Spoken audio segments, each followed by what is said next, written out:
आपका अपना कपिल अस्पताल, अब बिना दर्द के नॉर्मल डिलीवरी सुविधा सिर्फ कपिल अस्पताल में। चिरंजीवी योजना में हड्डी रोगों के निःशुल्क इलाज की सुविधा भी उपलब्ध।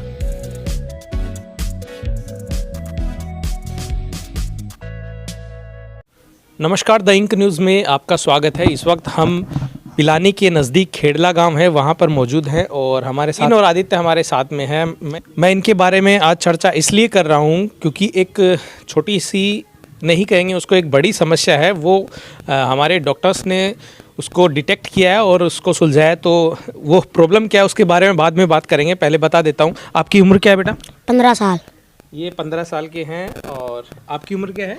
10 साल। ये 10 साल के हैं आदित्य, और नवीन है 15 साल का। और आप देख सकते हैं दोनों की हाइट, और ये 15 साल के होने के बावजूद इनका जो है का जो विकास है वो रुक गया है। हाइट है वो नहीं बढ़ रही है, और इनका हीमोग्लोबिन है वो भी 4 पॉइंट कुछ है, 4 पॉइंट कुछ है। ये किस वजह से हुआ है? वो विकास बड़सरा जी शिशु रोग विशेषज्ञ है, CHC पिलानी हमारे साथ में है। ये जो प्रॉब्लम है डॉक्टर साहब, ये कैसे बच्चों में आपने कैसे डिटेक्ट किया, और ये क्या प्रॉब्लम है कि बच्चों की हाइट बढ़ना बंद हो जाता है और हीमोग्लोबिन है वो भी कम रहने लगा?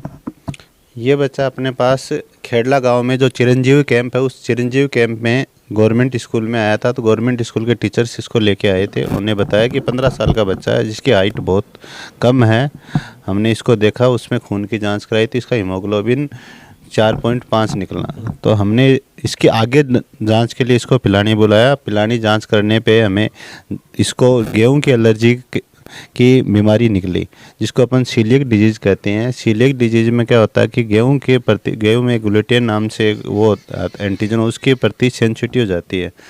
तो उसमें क्या होता है कि बच्चे को पूरा पोषण नहीं मिलता। बच्चा खाता तो है प्रॉपर, लेकिन क्या होता है कि शरीर में पोषण नहीं मिलता, तो खून भी नहीं मिलता, और पोषण नहीं मिलने की वजह से उसकी हाइट भी नहीं बढ़ पाती।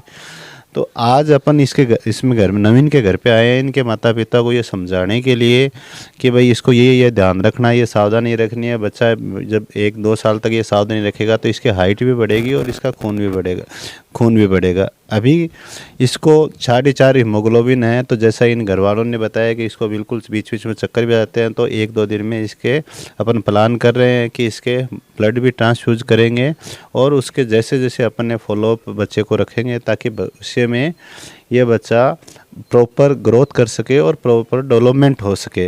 इसीलिए इसके घर पे अपन आज आने का अपना उद्देश्य था, और इसमें सबसे ज़्यादा सहयोग आप जैसे लोगों का रहा कि तक सब लोगों को पता चले कि बच्चे का जो शारीरिक मानसिक विकास नहीं हो, बच्चे टाइम पे दिखाएं, गवर्नमेंट की सुविधाओं का सब अपने ज़्यादा बेहतर यूज कर सकें। ये इसीलिए आज का अपना ये दिन आना है। ये बीमारी सर क्या रेयर है या फिर अपने क्षेत्र में होती है, या फिर इसका कोई स्पेसिफिकेशन है? सर ये बीमारी रेयर होती है, आप लाखों में 1 से 2 बच्चों में होती है। अपने क्षेत्र में भी होती है। अपने जो क्षेत्र है वो गेहूं को ज़्यादा यूज़ करता है, चावल को में क्या जो चावल यूज़ करने वाली कंट्री उसमें थोड़ा कम होता है। अपने में जो गेहूं प्रधान जो है, गेहूं यूज़ करने वाले उनमें थोड़ी ज़्यादा होती है।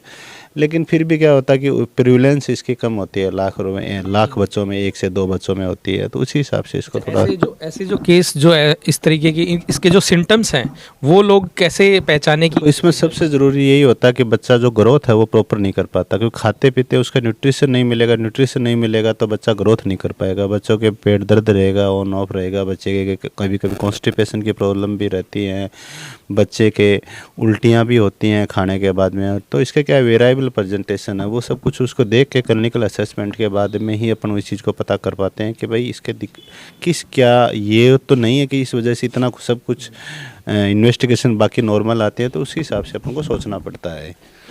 रेयर बीमारी है तो रेयर के हिसाब से अपन को उसी हिसाब से इसको सोचना पड़ता है। अगर इसका प्राइवेट अस्पताल में अगर इलाज करवाया जाए तो कितना खर्च आता है, और सरकारी अस्पताल में क्या क्या सुविधा इसमें मिल सकती है? इलाज में कितना आगे तक बढ़ सकता है? देखो, बच्चे का अपन ने RBS के अंदर रजिस्ट्रेशन करवा दिया है। तो बच्चे की जो एंडोस्कोपी है, RBS के होता है, जो बाल स्वास्थ्य कार्यक्रम होता है सरकार के द्वारा, जिसमें सब बच्चों का निःशुल्क होता है।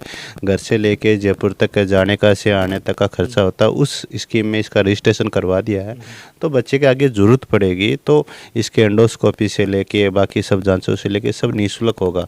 वो अपन इसको फॉलोअप में रखेंगे। यदि ऐसी कोई ज़रूरत पड़ी तो बच्चे को बाकायदा घर से लेके जाएंगे, वहाँ जाने से लेके आने तक। आज प्राइवेट हॉस्पिटलों में तो आपको पता है कि हर इन्वेस्टिगेशन से लेके थोड़ा कॉस्टली रहता है। ऐसी बीमारियों का, रेयर डिजीज़ का कॉस्ट भी महंगा रहता है।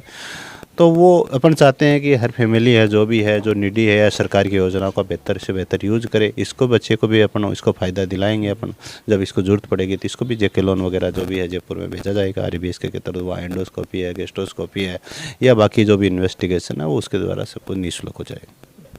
तो जैसा डॉक्टर विकास बड़सरा ने बताया है कि इनको एक गेहूं से एलर्जी है, गेहूं से प्रॉब्लम है, उसके लिए इन्होंने जो इनके टेस्ट वेस्ट करवाए उसमें डिटेक्ट हुआ है, उसके बाद इनका इलाज जारी है। अब इलाज में जो भी चीज़ें जिस प्रकार की भी ज़रूरत पड़ेगी वो सभी, अगर जयपुर तक अस्पताल में भी इसका इलाज करवाना पड़ा तो उसका भी पैसा राज्य सरकार है वो वहन करेगी। उस स्कीम में इनका रजिस्ट्रेशन करवा दिया और फॉलोअप कर ही रहे हैं। और हमारे साथ में इनकी माताजी हैं, उनसे भी जानेंगे। वो काफ़ी बार कम से कम 10 साल से, लगभग 10 साल से इनकी माताजी हैं, वो इलाज के लिए भटक रही हैं अलग अलग जगह, काफ़ी पैसे भी उसमें बर्बाद कर दिए इन्होंने। तो उनसे बातचीत करते हैं, उनका संघर्ष इस दौरान कैसा रहा। तो आप काफ़ी पैसा इसमें खर्च हो गया आपका इलाज में? आए हो गया मेरे तो 15 साल हो गई। 15 साल से आप 15 सालों से लगातार अलग अलग कहाँ दिखा लिया? चिड़ाव दिखाए मोगा मंडी आड़ा के और पोन सुहाग के, ये 2 डॉक्टरा के, कोई छोटा मोटा कर बहुत घना दिखाए। मैं तो क्या दिक्कत होती? हाँ कह नाम उन्हीं बताऊँ था।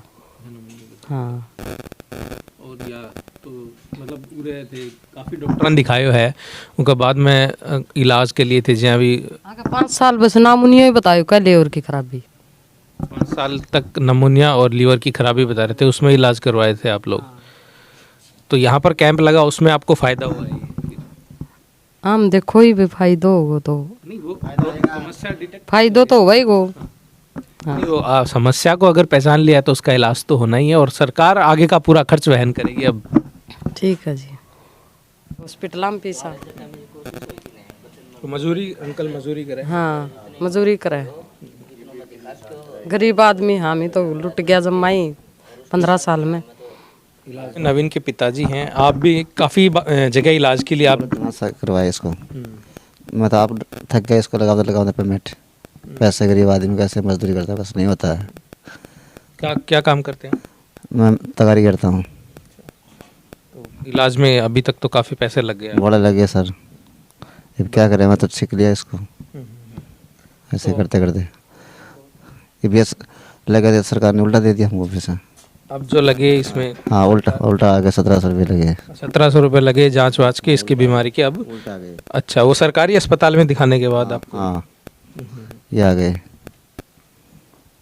तो ये नवीन की जो समस्या थी उसको डिटेक्ट किया गया डॉक्टर्स के। सबसे बड़ी बात यह है कि हमारे पिलानी के डॉक्टर्स हैं, गवर्नमेंट अस्पताल के जो डॉक्टर्स हैं, उन्होंने इस समस्या को डिटेक्ट किया है, उसके बाद बच्चे का इलाज जारी कर दिया है। तो ये हमारा वीडियो दिखाने का मकसद यही है कि अस्पताल जो है, सरकारी अस्पताल है, उनमें सुविधाएं जो हैं वो जैसी भी है, जितनी भी है, लेकिन हमारे जो डॉक्टर्स हैं वो बेहतर डॉक्टर्स हैं वहाँ पे और इलाज वहाँ से लिया जा सकता है। और अगर ऐसी कोई समस्या किसी और के साथ में है तो वो डॉक्टर से संपर्क कर सकते हैं। इस बीमारी का इलाज सरकार अगर CHC लेवल पर नहीं है या डिस्ट्रिक्ट लेवल पर नहीं है तो स्टेट लेवल पर भी, अगर राज्य स्तर पर भी इस बीमारी का इलाज होना है तो राज्य सरकार इसका निःशुल्क इलाज देती है। और यही मकसद है कि ये जो प्रॉब्लम है अगर किसी दूसरे बच्चे के साथ में है तो इसका लाभ जो है वो उठा सके और इस बीमारी से मुक्ति पा सके।